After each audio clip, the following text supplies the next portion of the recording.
many of you spent a lot of time playing Diner Dash a number of years ago, and you can thank Eric for that. I really thank Eric for a lot because I feel like he's somebody from whom I'm always learning and always provoked in the best possible way, and so I'm really pleased that he's going to be our last speaker for the day. So Eric Zimmerman is a professor of, among other things, besides being a game designer, he's a professor at NYU where he's starting a game design program, master's program. Without any further delay, Eric. Thanks. All right, there's my slide, and here we are. First I want to say, let's give a big round of applause to Scott and Wendy and Claire, the organizers of the Sandbox.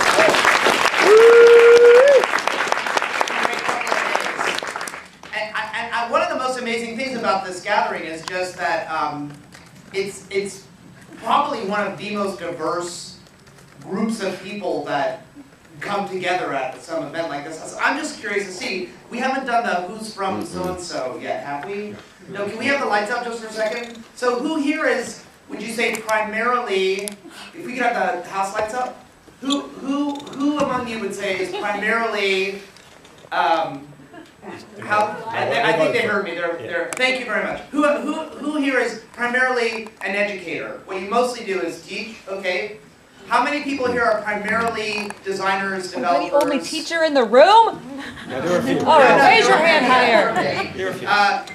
Designers, developers. How many of you are primarily on the publishing side? You're publishing commercial children's media. How many of you are researchers? Or scholars? Okay, interesting. Who have I missed? All of the above? All of the above. All of the above. Okay, there we go. I didn't say you only can vote once. It's an open system. All right, well, I'm a designer. And so, you know, what I do is making things. And that's what I spend sort of my long hours doing. And that's what keeps me up at night thinking about and the kind of ideas that I bang my head against and what I explore over the years and the decades. So just to give you a quick sense of my background. This is the first slide. City Fight 2000, a game I made in with Word.com about little girls on a playground. I ran a company called Gamelab for about 10 years, a studio that grew to about 30 people. Gamelab made a lot of games. We were mostly known for so-called casual games. Scott mentioned Diner Dash up in the corner. But we did a lot of educational work as well. We created Gamestar Mechanic, which has since spun off as its own endeavor. We also spun off the Institute of Play, which is based in New York City, the nonprofit that I co-founded that's gone on to create the Quest to Learn schools, which you may have heard about. There's a new one in Chicago now, there's one in New York. They're public schools based on games and play as the model for learning. It's not just about playing games in the school, but the whole way the curriculum is structured. Since Gamelab closed a few years ago, I've been back to being more of a full-time game designer. This is a project I recently released for the Kinect with Deepak Chopra, and it explores play as a form of meditation. Colleen had a slide of this. This is our experimental narrative based on Terrace May 68, the metagame you've seen too much of already. I've also been working with Nathalie Pozzi, who's an architect on a series of games from museums and galleries. This is the first one we did, 16 tons, which involves moving those heavy sections of steel pipe and also using real money to bribe other people that you're playing with. This is our most recent project at the Museum of Modem Art in New York City. It's a game called Starry Heavens, and those balloons look small, but they're actually 6 to 20 foot diameter weather balloons. So it's just that they're very far away from those people, but they look like they're little balloons that they're holding up, and that grid of metal discs on the ground. I also do other kinds of weird experimental projects, games that you cut out of books. Rules of Play has been mentioned already, and that's my other book with Katie. And I'm a professor at the NYU Game Center as well. All right, well, here we are at the Sandbox Summit, and it is, you know, I guess I was trying to think about, is what I'm going to talk about really that relevant? Very focused on games, and I realize that not everybody here is necessarily interested in games, but maybe my perspective on the things that I'm passionate about will something that everyone can relate to. So I do want to talk about a problem. Maybe it's because I'm a designer. I tend to think about things in terms of problems and potential solutions to them. What I want to say is that I think there's a problem with games and learning, with a cluster of practices that are happening across design and research and scholarship and education. Now, the truth is that I hope I can speak for a lot of us or most of us in the room when I say that we love games. We're not just here at an event called like Sandbox Summit as game researchers or educators, but we also love games. We play games, we grew up with games, or maybe we more recently fell in love with them. We see their importance in the world and in culture. We talk about them, we dream about them. We've made games or game-like interactive experiences an integral part of how we earn our living and spend significant parts of every day. But I also want to say that I feel that if we really do love games, we're mistreating them. We're not doing justice to them. We're not treating them with respect. I want to convince you that there's a need for a cultural shift in how we think about games, not just in games and learning. And actually, a lot of what I'm saying is echoed in a lot of the other talks today. So I think that hopefully we'll find a lot of resonance. So one thing I want to do over the course of my talk is to offer some new ways of thinking about games. And to do this, I wanted to look at another vast cultural realm where people also do scholarship and theory and practice and education, a parallel field. And that field, in this case, was art. So looking for inspiration, I dusted off my copy of Art and Theory from my days of being an art student. And it's a massive book that's crammed with manifestos, essays, and interviews with artists and art critics and historians and scholars. And I thought I would, I thought I would need to do like very specific targeted research to find exactly the right quotes that would support me, and it was so daunting I just kind of opened the book at random. And I found this kind of incredibly perfect quote the first time that I did it. And I did it a few more times, and you can see the bookmarks in the book. And I actually trimmed it down to just 3 in this talk, but every single time I looked for something, an interesting parallel between art and games, it worked incredibly well. So here's the first one of the 3 that I'm going to share with you. This is from an essay I randomly found by Corbusier, co-authored by Corbusier, the sort of icon of modernist architecture, early modernist architecture, and it's very interesting. He's really talking about a work of art is something that is kind of about manipulating the state of the spectator.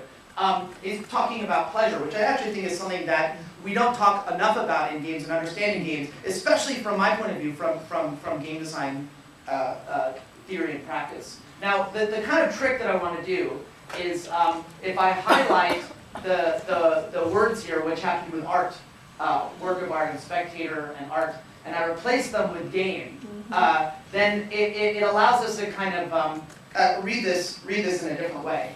For example, when he says this phrase that he uses, the state of mathematical lyricism, if we even think about what Heather just spoke about, I mean, this almost sounds like a term that was invented to describe the totally unique pleasures of interacting with the game. We're going to see a couple more of these too. Okay, so and that idea, like just looking at games through a different kind of lens, so different than the kind of traditional ways that we look at games. And as a symptom of this problem that I want to talk about, here's a panel from about a year ago from the American Educational Researchers Association. So this is people studying games and learning. This was a very highlighted panel at this conference. So let me just highlight what this debate was in this plenary panel.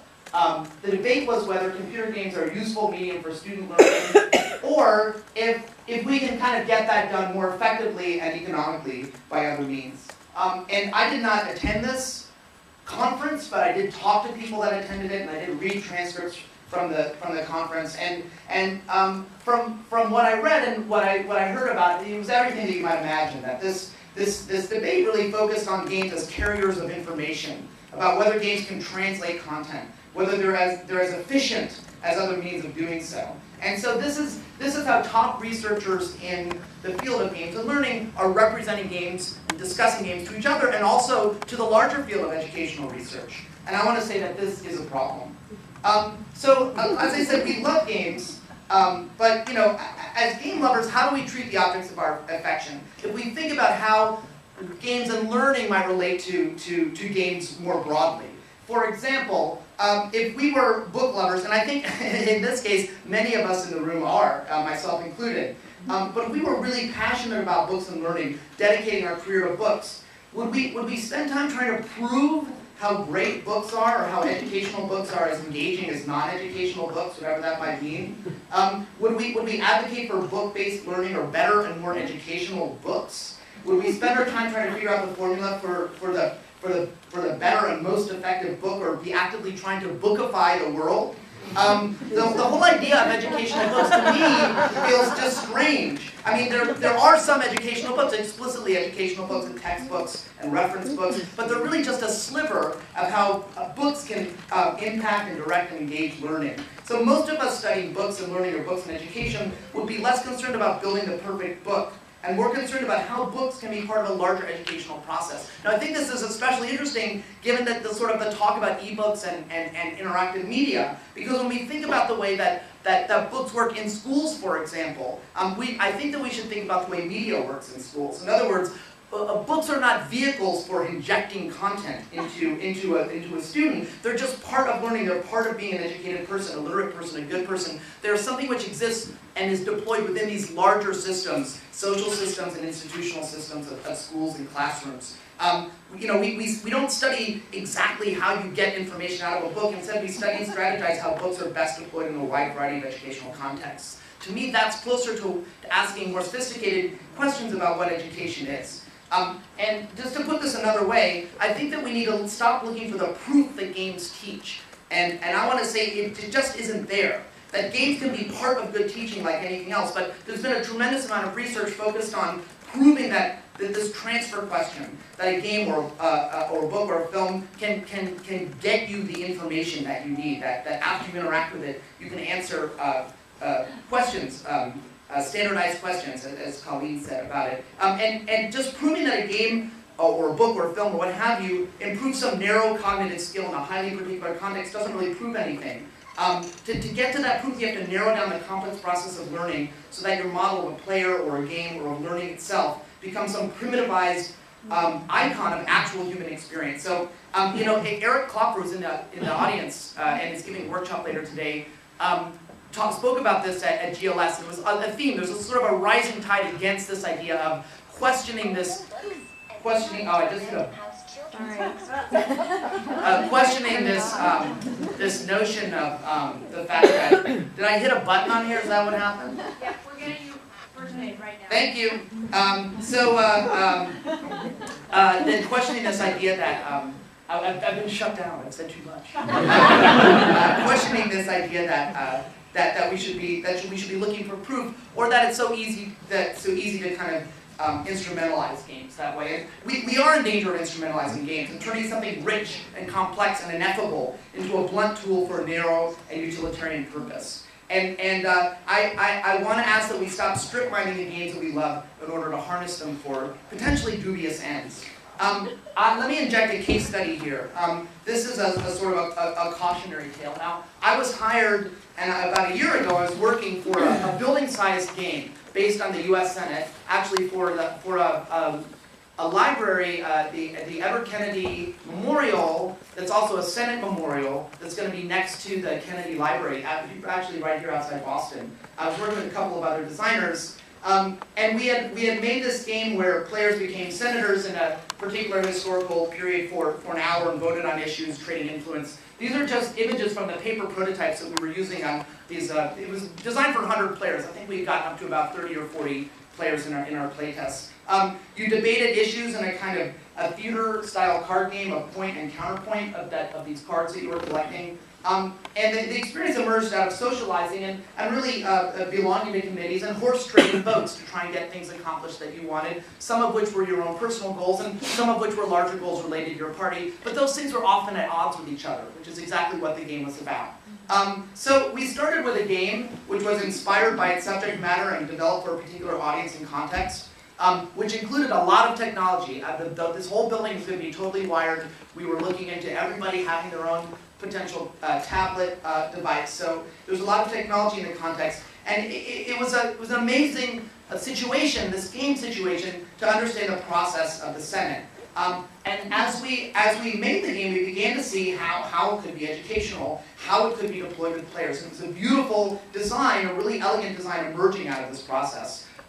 But after working on this project for more than a year, the project client changed hands. And looking at our new design, the new client, who was sort of taken over the game aspect of the project, didn't see all of the educational stuff in there that they were used to seeing. And their solution was actually to take the game, to take out the game, and they put into the visitor experience all this traditional educational stuff. They put in lectures and writing assignments. They actually had a focus on learning testable historical facts. And it got this. What this served to do is got rid of all the stuff that made them nervous, like the idea of players being competitive with each other made them nervous.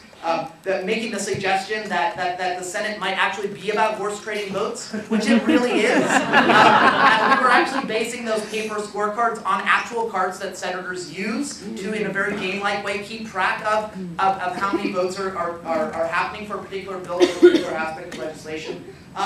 And they also were nervous about not knowing exactly what the experience of each student would be, that it wasn't going to be this controlled experience where they could really know exactly what each student would do. And they literally said to us, now that we have our educational components in place, and they put all this stuff in there, they made it more like a classroom experience, we just need to figure out, now we're ready, now we can figure out how to get the game stuff in there. Now you guys can figure out how to make it fun, right? And you know, it was one of those situations where I sort of reached for my revolver. Luckily, I don't own a gun. So you know, the thing is, what's wrong with that picture? That although the idea was to engage kids with a game as a centerpiece of this museum experience, there was no really, I would say, deep understanding of games, no trust of games from this new client. That gameplay at its best is messy and complex and improvisational and wonderful, and by editing that wildness out of the situation, by editing out that wildness of game, you kill the patient. Now, the actions of the new client on the Senate game, this case study, is a symptom of broader cultural movements in thinking about education.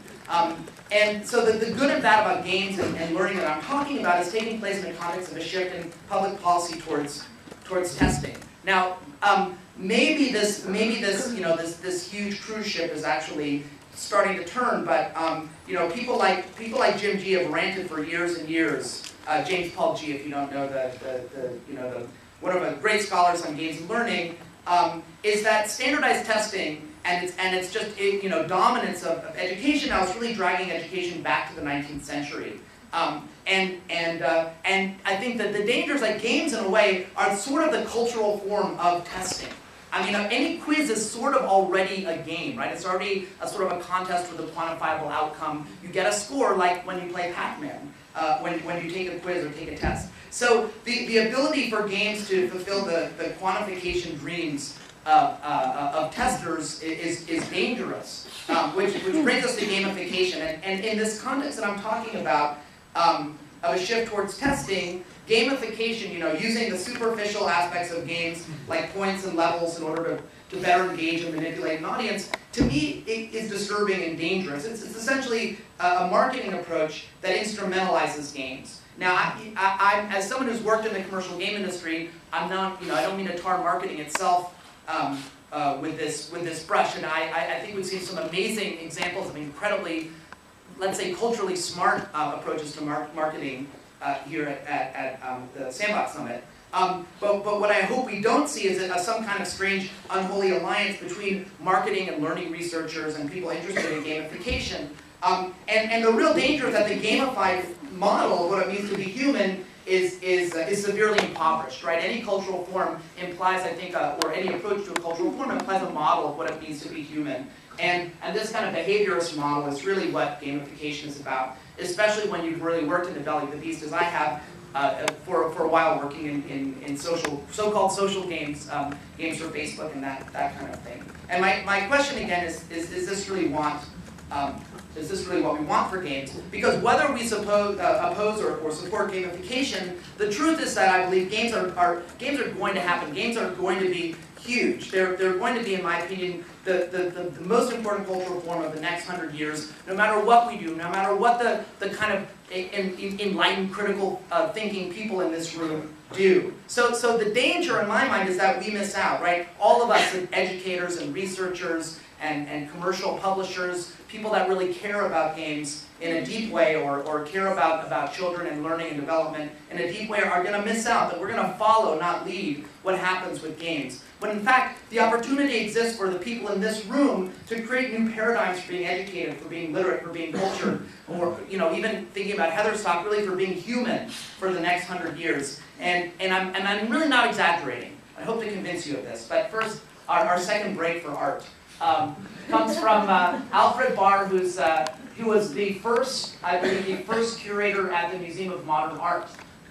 And so here he's really talking in this randomly found quote about how the art basically changed from its roots in the Renaissance up to the 20th century, when he talks about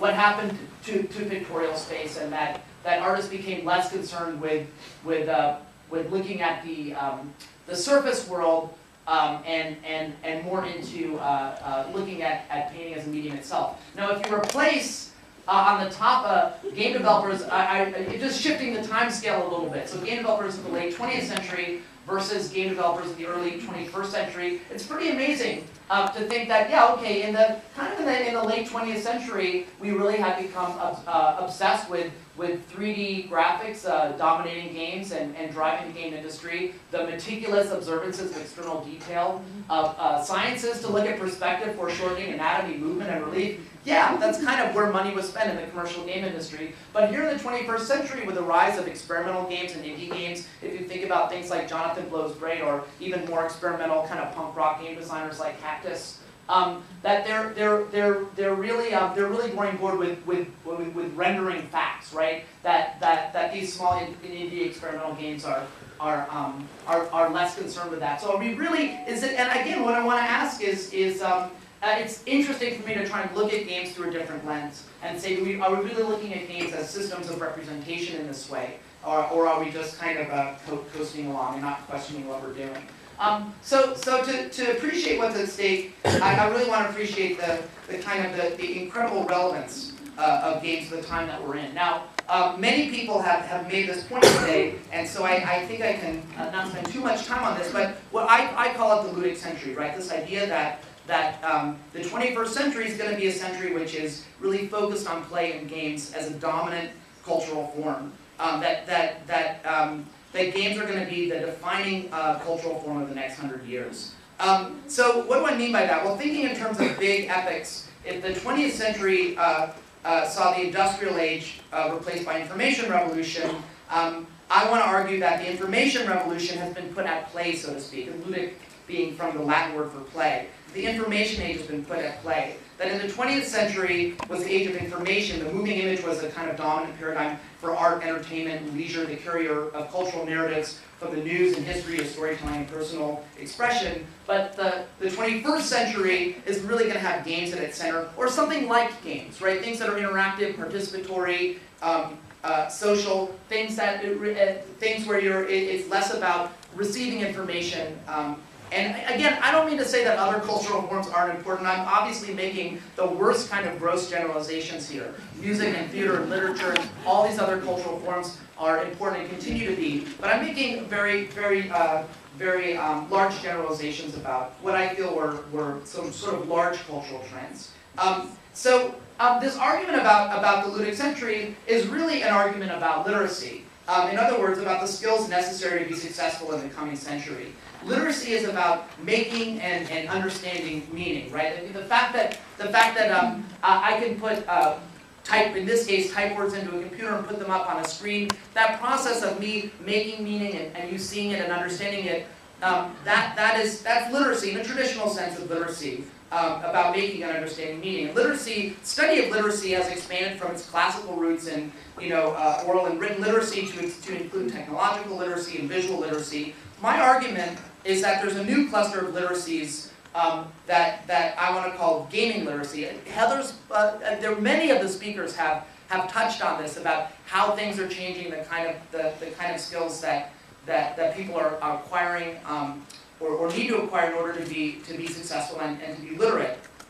So I feel like I'm sort of echoing some of that. There's three big components I want to talk about. One is systems.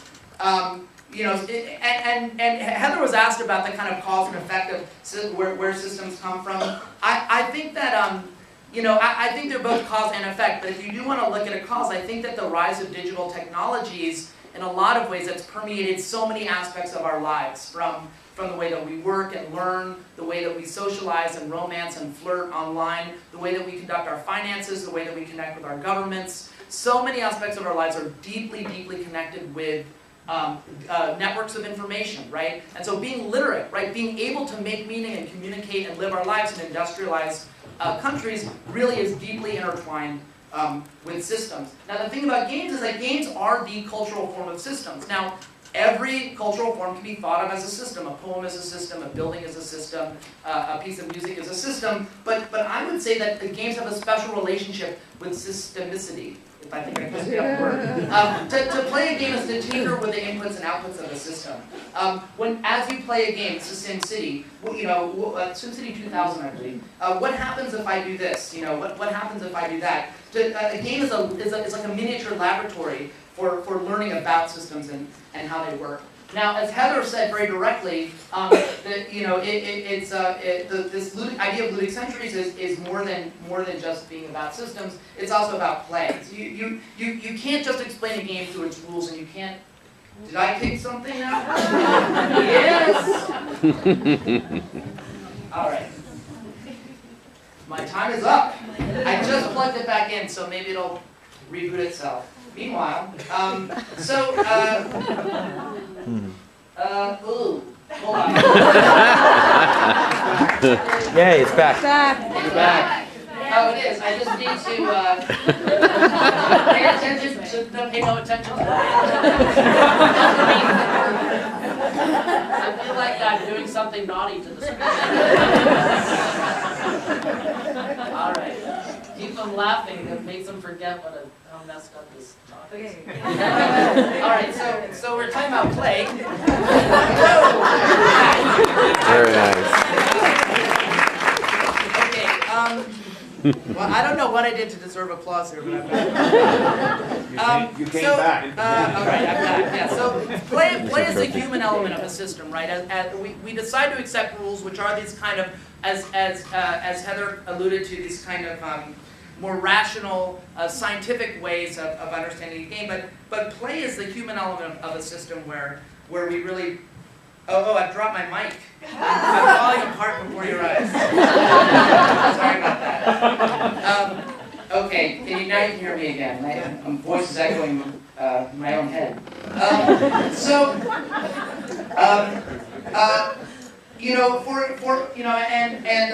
games really are the games really are the cultural form of play too, right? It sort of needs to be said. The many ways that and forms that play is amazing. It's mind blowing. The diversity of ways that human beings can play with each other in the context of games or out of the context of games. And if you think about what do I mean by this sort of thing that that play is messy and improvisational, and the transition from the information age to the ludic century. Think about something like Wikipedia, right? In the 20th century, we had an idea of information that arose out of the rise of technologies that supported massive bureaucracies, right? That initially were non-digital, filing, new kinds of systems for filing, pneumatic tube networks in big European cities that eventually fell to digital technologies sort of doing those jobs now. But information was still about accessing archives of data, right? There's been a gradual shift now to Wikipedia is now, for most people that are digitally connected, a main source of information and research for them. Now, Wikipedia is not about a set of experts that are creating information, right? Wikipedia is something totally different. It's a system where there's a very fuzzy line between the users of the system and the creators of the system. And actually, even the rules that guide the development of Wikipedia themselves evolve and change over time, right? It's a messy system, it's a human system, where there are people policing other people and vigilantes and contestation of information as ideology and all other sorts of things are happening there. But that's play, right? That's the generative innovation and creativity that's associated with play. And the last of these three ludic-century literacies, or ways of thinking about these new literacies, there's plenty of other ways, and very related to the 21st century literacies that I think that the United Nations has put out and promoted, so there's a lot of parallels there as well. But this is my own game designer's frame on these literacies. Is design, and really what Colleen was talking about this morning, that the idea of solving problems, seeing the world as constructible, as problems to be solved. It's not enough to understand systems analytically or to just be playful, but to understand that we have the power to change systems and think about problems and make them better. The kinds of dilemmas that face us in the 21st century, that Heather talked about, environmental collapse and world poverty, pandemics, cultural change.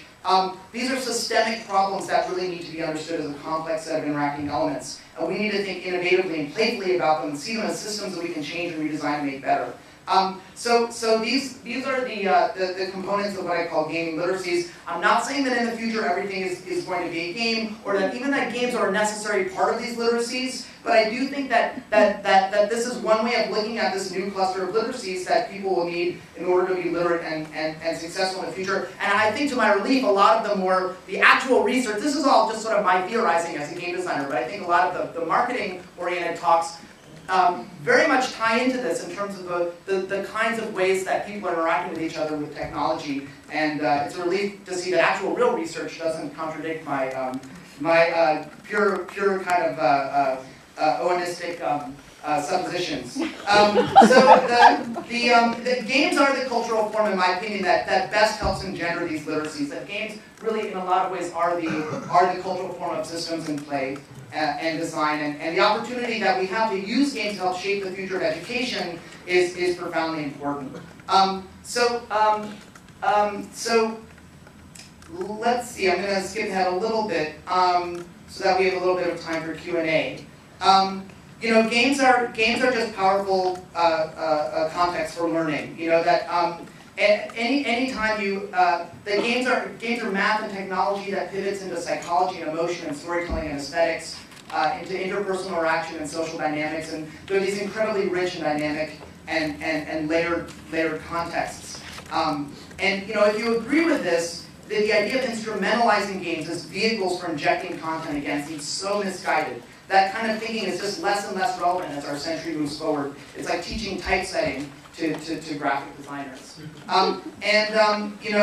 The question is, what's needed? I think that we need broader rubrics for thinking about games. That we can't just reduce games to education, which I feel like is the failing of a lot of people looking at the intersection of games and research. It's like reducing cuisine to nutrition. So any chef would take offense at the idea that you can essentially reduce cuisine to nutrition. That the experience of cuisine is 1,000 things that have to do with everything from the kind of cultural references that can happen when you enter into a restaurant, to the aesthetic experience of the food, to the social experience of eating with other people, to all the things that surround it, the lighting and the decor,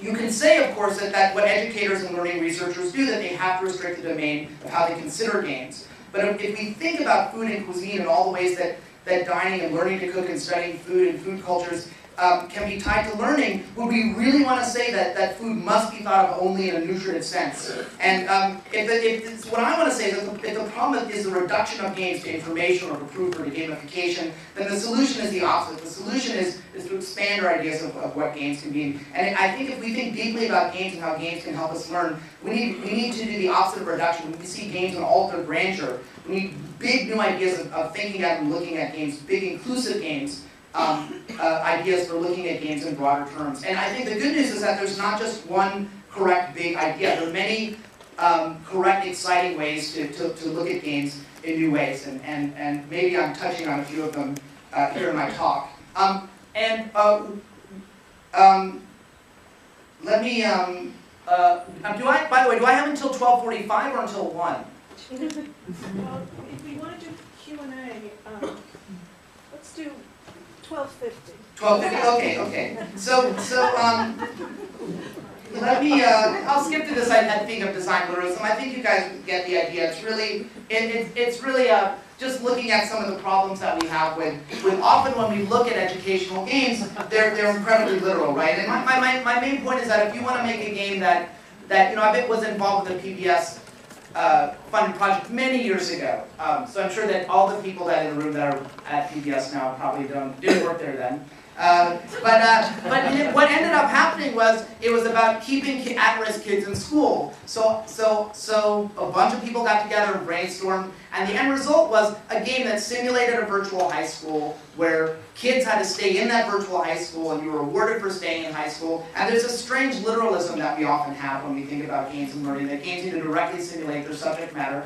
Today I would say that what's the answer to the idea of a game that would keep kids in school? There already are games that keep kids in school. There are sports, right? Sports teams or chess club, that there are activities. Why not start a StarCraft league in your school, right? There are already competitive college level StarCraft leagues. So again, it's different ways of thinking about problems and trusting games more. The case study of the game that we did for the U.S. Senate building memorial is a good example of that. The metagame is a good example of an educational game that's not literalist, right? And that there's no doubt that it's a game about learning and a game about literacy. And it's a game that that can teach literacy on many levels. Just knowing games, being able to make arguments about them, being able to understand the social context, so that as you're interacting with other people, you can know exactly what you want to say about them and how to persuade the judge the best about them.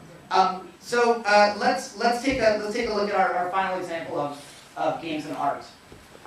This is actually from Barnett Newman, the painter.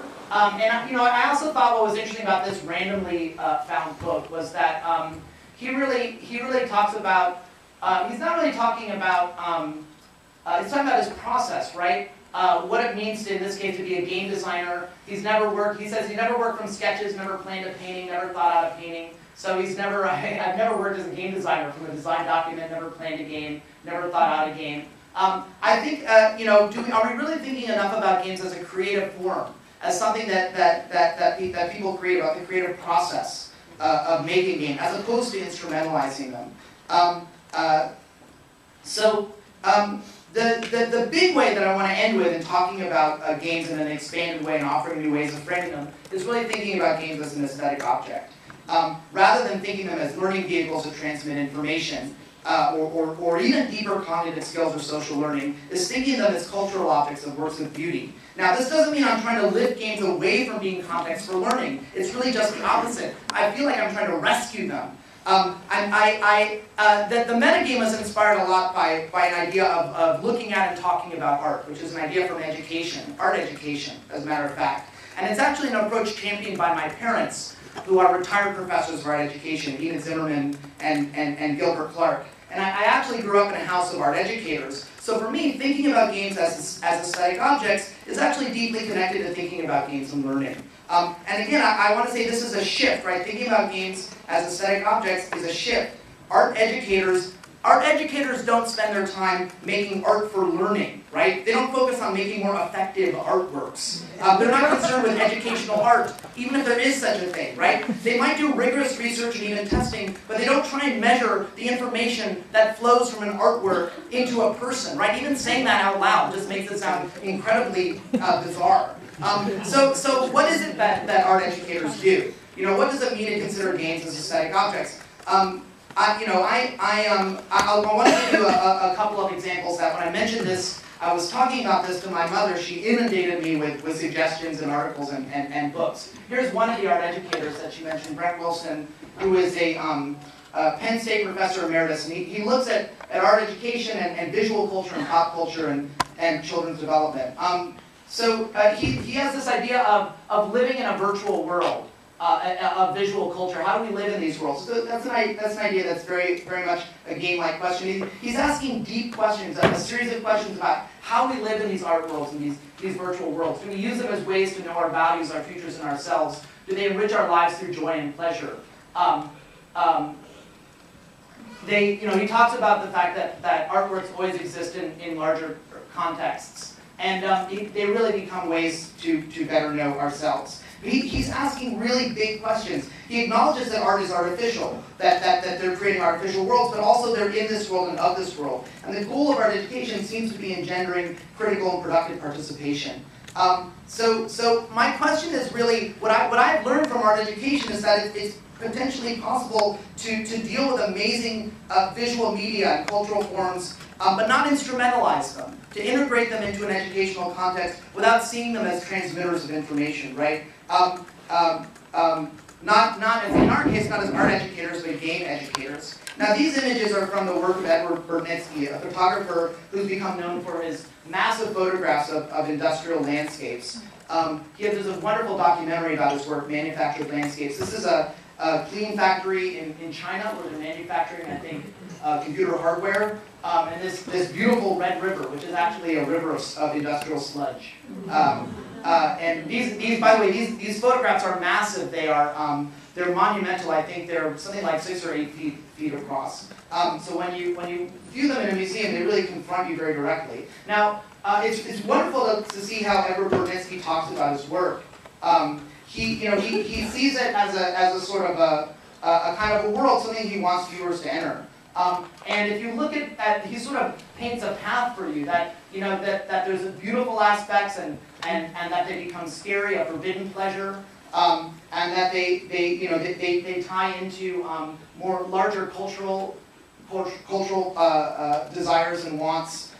This is what I think is interesting is that it's not artwork with information to convey or a thesis to communicate. It utilizes ambiguity and contradiction in how it operates. And again, just to point out, this is one man's passionate and ongoing body of work. This an investigation that's taken in decades, right? He's not a photographer who responded to a call for grants or from a client, who sort of handed a social issue or educational topic and said, "Oh, I'll take some pictures for you about that," right? This is really an artist who has kind of an ongoing investigation. This is my second example from the world of visual culture. Of course, these are images from a manual used by protesters in Egypt during the Arab Spring a year ago. This is from Atlantic magazine. They translated these images. So art education has expanded in recent decades to include visual culture. This is a map of how you get to and from demonstrations. So that this is a sort of a document from visual culture. And I just want to say, to me, this work is so beautiful in so many ways. It's clean and efficient design, as utility, as an artifact from a moment of time, an expression of a people's desire for social change. And it's also just beautiful visual objects. This is actually telling you that some of those materials are supposed to get, so you're confronting police with spray paint cans, and also telling you to focus on the cameras and windshields of the trucks. This is about nonviolent protest in Egypt. The last example from our education is Graham Sullivan, someone who is at the Teachers College in Columbia. He researches cognitive practices of artists and critical approaches to studio-based inquiry. And he's asking very wonderful sort of holistic questions, right? About that he acknowledges that art can profoundly affect the ways that we see the world. And he talks about art resulting from artists' encounters with the world.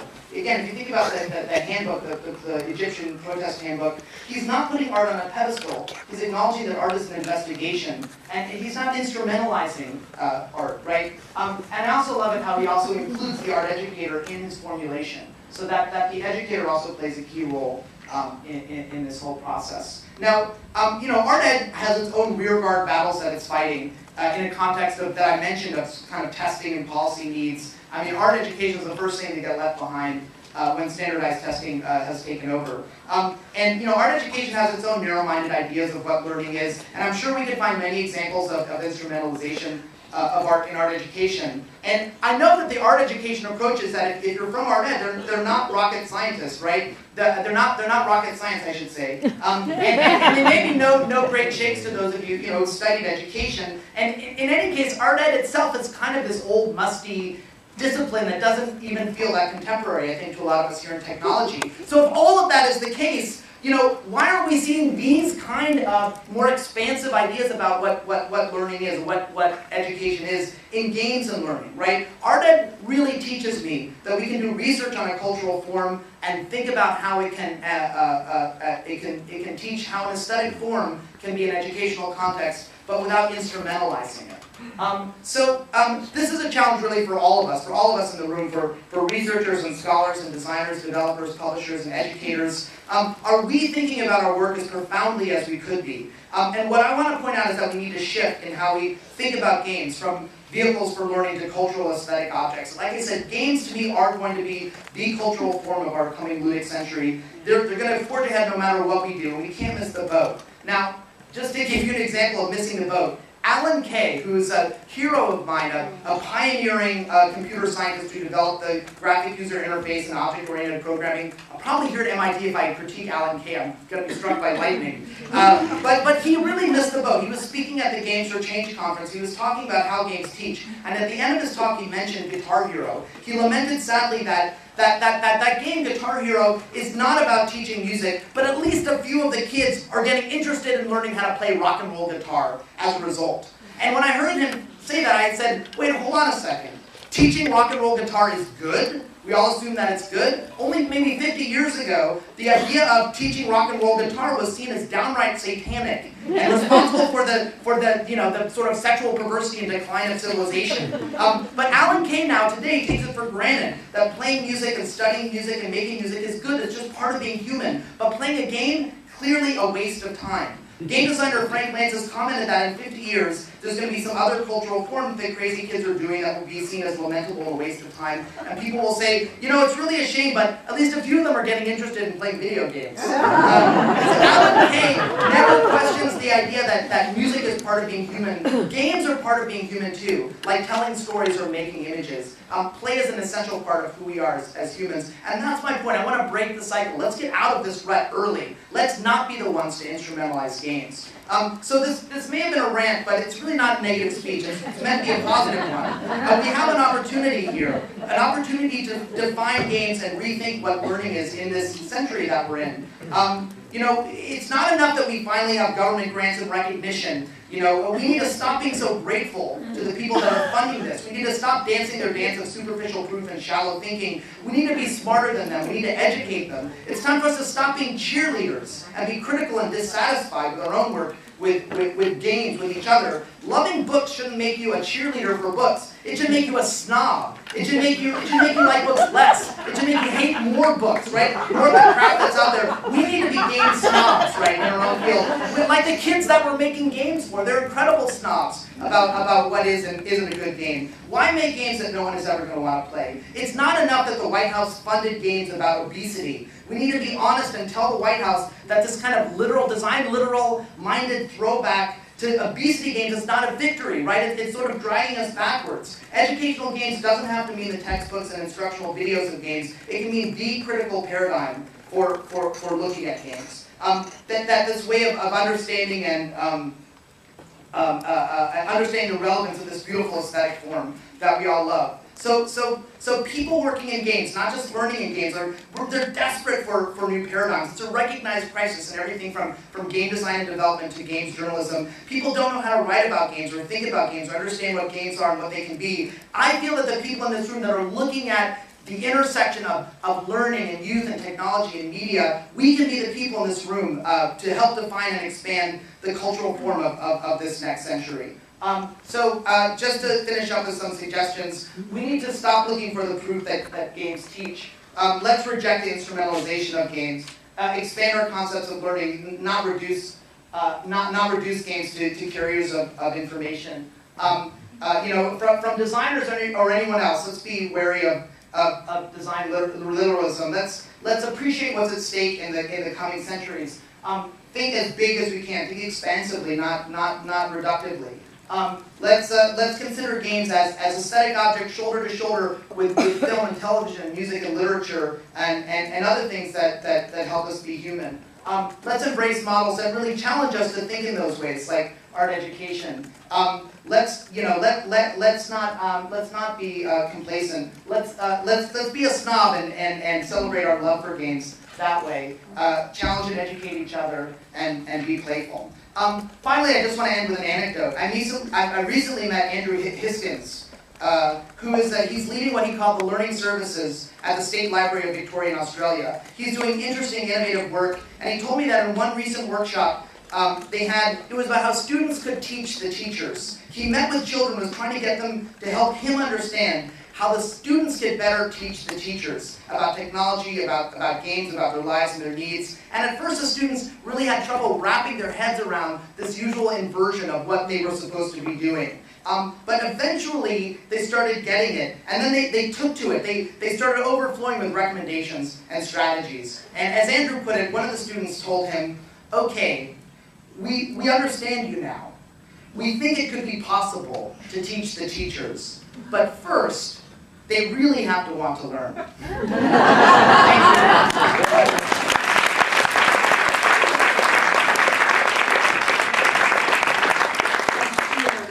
you. Questions here. So let's start. All right.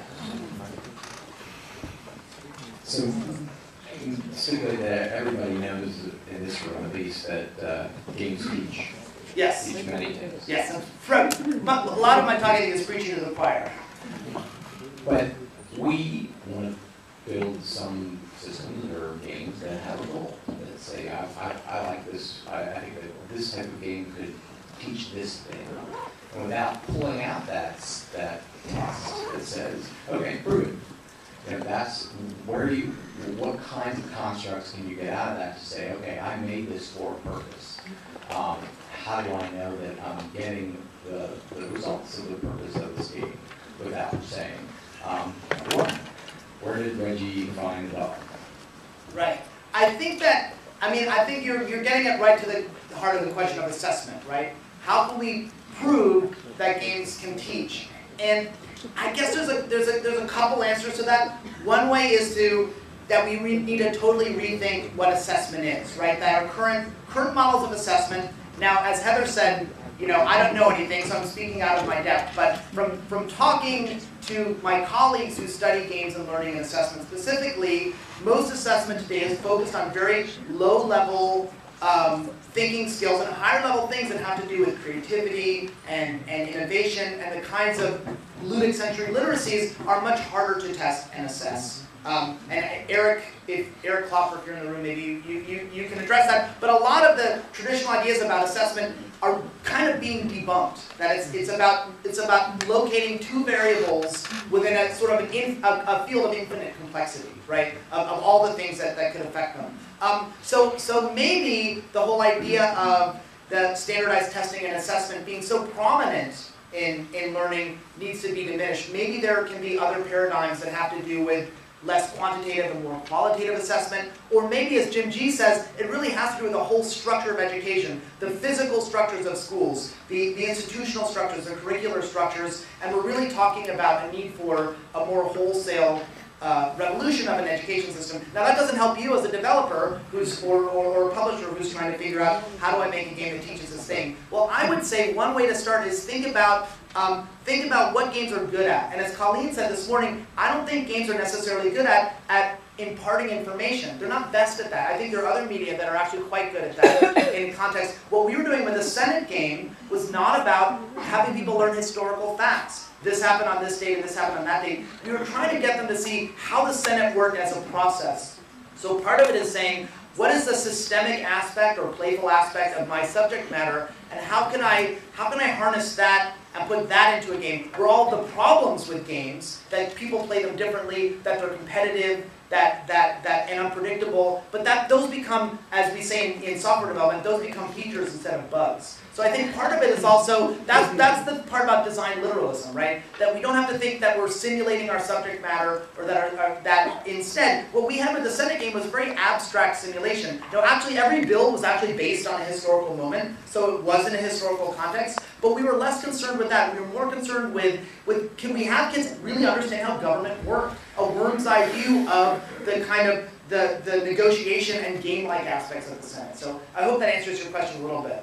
So you can try and redefine assessment. You can work on it on a design level, and I also think it needs to be addressed on a policy level too. I mean, it's also, I think, a well-designed game is its own assessment, right? Because in order to master the skills inherent in it, you can't succeed in the game, whatever that standard is, without getting to it. And I think also in the Senate game, however, an effect of that is that they would learn historical facts in a context where they're useful, and it's much better than simply saying transmit this knowledge. It's being able to use information rather than memorize it. And just a last quick thing, which is I think that as we look at the range of respecting games and what they're capable of, just as in art, I think it actually means opening up the entire spectrum. So, for instance, drawing can be used to show anatomy in a way that helps someone who's going to do surgery know what to cut and what to keep and etc. And it actually needs to transmit information. And that's actually a critical use of visualization. Visualization can communicate information very specifically in order to help us understand it more quickly and use it. And I think in the same way, games, we should look at the entire spectrum of what games are capable of. As a purely aesthetic, reflective experience, as something that teaches a more complex system, or perhaps something that when we need some information, there are ways that we can do it. And then I think if we look at it actually is that if they really are an art form, just like visual representation, they have this enormous spectrum of what they can do, and we should actually be respectful of that entire spectrum, but learn what's appropriate, what really works, and respect the game and the gamers in our design. I think that's a great point. In Carlos' workshop yesterday, there was an interesting discussion near the end about we talk about systems thinking and making learning pleasurable, but teachers do have factual information that they need to convey. Can games do that? Well, I'm suggesting a couple things. One is maybe games aren't the best means for looking at that kind of information transmission aspects of education. But the other thing is, I think the other thing is maybe I'm doing a bit of an overcorrection and saying, I don't want to too much devalue content-based learning or curricular content, right, and learning information. I understand that that's an important part of childhood learning and classroom learning and even informal learning. But I do think that we're missing out, right? That maybe we do need to have a correction to rebalance things to look at the larger spectrum. Hi, Eric. I first wanted to say thank you so much. I love everything that you had to say today, and Next question. Quick comment and question.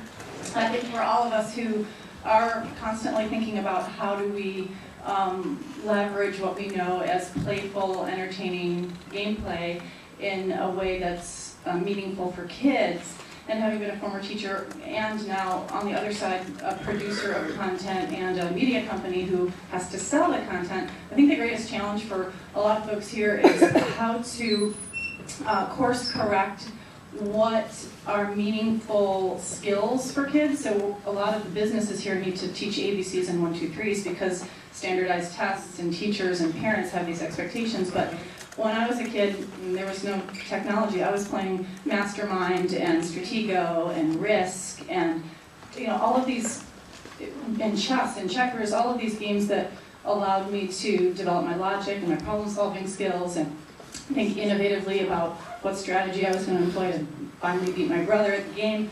And those are the things that in this 21st century are the skills that are meaningful to business.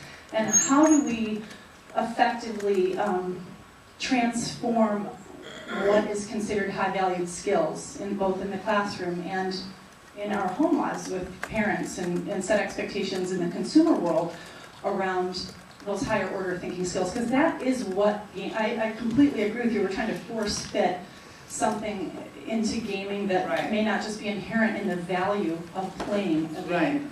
I mean, it's a very complicated issue because there's so many aspects of the question. there's policy aspects of what happens in schools, there's parents' expectation issues about what they think their, a proper educational experience should be. But I do agree with you in terms of trying to fit, in terms of how games can engage with those higher level thinking skills. It's a fascinating time because I feel like in a lot of ways, I'm thinking about some of the presentations that happen here. There's multiple things that are going on. I do feel that education is not keeping up with what's needed just for job skills, right? I mean, the standardized testing regime, I've read studies that say that certain tests of quote-unquote creativity, Americans are getting less creative. That's always been Americans' advantage, right, in a global economy. And so the kinds of jobs that American kids are getting educated for. On the other hand, there's a weird explosion of creativity or interaction or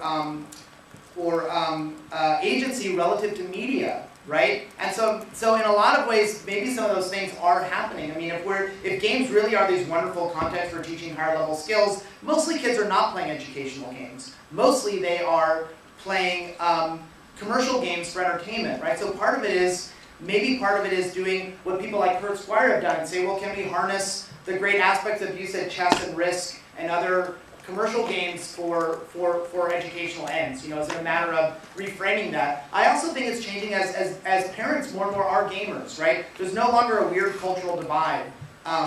That since if parents are gamers now, a lot of them, of course they say, of course I learned about problem solving from chess. Of course I learned about probability theory from playing Dungeons and Dragons. And so the cultural shifts are happening in a lot of directions. At the same time, the slide that I'm still chewing on was, I think in that great Nickelodeon presentation about Angry Birds, and many of the iOS games are the same for kids and adults, right? And there's also a weird dumbing down that's happened with certain genres of games on certain platforms, right? And I'm saying that that's the snob part of me speaking now. So that's all. Is that good that children and adults are playing the same games? Are children getting more sophisticated, or is it reaching some weird middle? It's hard, and I also think that not every game is great educationally, right? I don't want to paint this golden halo around every game. I think that I was just out with friends whose 7-year-old kid was playing Temple Run, and it's hard for me to. That's a game where it's really more about almost eye-hand coordination, reflex skill building. It seems limited in terms of the ceiling of the level of creativity, as opposed to something like SimCity or Little Big Planet that's come up a couple times via the metagame today. So it's really complicated question. I think the best thing that we can do as designers and developers is just to be as smart and sophisticated as possible and try and educate everyone that we meet with, right? To really try and elevate the level of discourse and understanding, which is sort of what I'm trying to do here. I know I'm over time. It's time to eat lunch. Is that the last question? All right. Thank you very, very much.